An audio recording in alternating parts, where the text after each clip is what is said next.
The Washington National Cathedral is celebrating the legacy of Dr. Martin Luther King Jr. later this morning. Annie is learning more about the celebration, and Annie Yu joins us now from the Washington National Cathedral. Annie, good morning.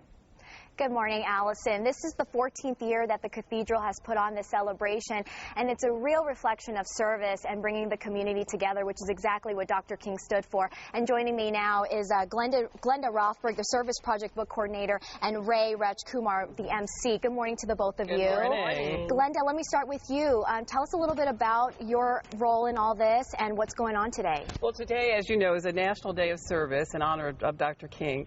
So we have some projects going on at the cathedral. And one actually off-site, slightly off-site.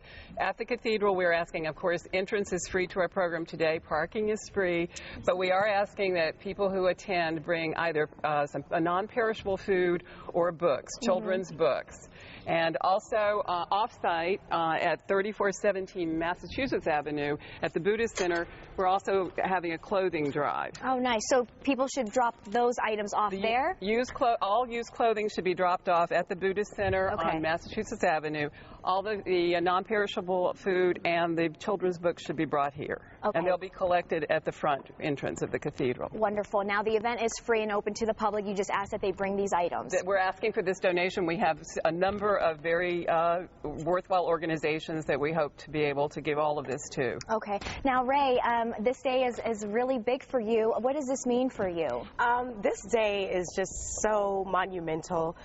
This, as you know, was the last venue for where Dr. King had his last sermon, and it's just so powerful for me to be here as an African American and to be able to know that I am part of the vision that he was so passionate about. So how does the day play out here? So, okay, we commence at 2 o'clock, and as you can see, there's a lot going on back here.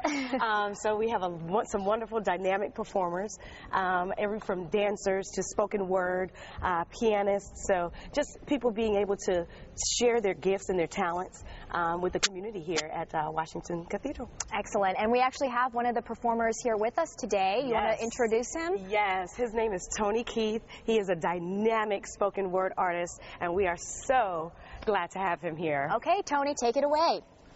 Some say you were born. Some say you were made. Some say the road to freedom had dirt long before you were ever named, which means we've been traveling along this rocky road with you long before you were ever named. You were awesome at conception. Your history written on the tongues of a movement only spoken about through silent confession. A movement where the love of humanity would become footprints on the soles of our sanity, which means we'd be crazy not to follow you. We'd be afraid of justice. We'd be afraid of thinking it was just us. We'd be afraid of love. And we fear what we love. Being awesome is a monster inside closets, watching us sleep, stealing our dreams in the dark, and when we wake, we forget how amazing we could be if we just turn the lights on. If we just pull the cover from over our eyes, placed our feet on the ground, and boldly proclaim that we are not afraid of greatness. The King in Our Midst celebration kicks off at 2 o'clock today at the Washington National Cathedral. It is free and open to the public. The parking garage will remain free from noon to 5 o'clock today. They do ask that you bring a donation of a new children's book or a non-perishable canned food item. Details are on myfoxdc.com. Back to you in the studio. As warriors of weary. Thank you, Annie. Okay, very good. The Fox 5 weather app. Look 10 days ahead or hour by hour. View today's video forecast and radar that can pinpoint your neighborhood free at your app store or Android market.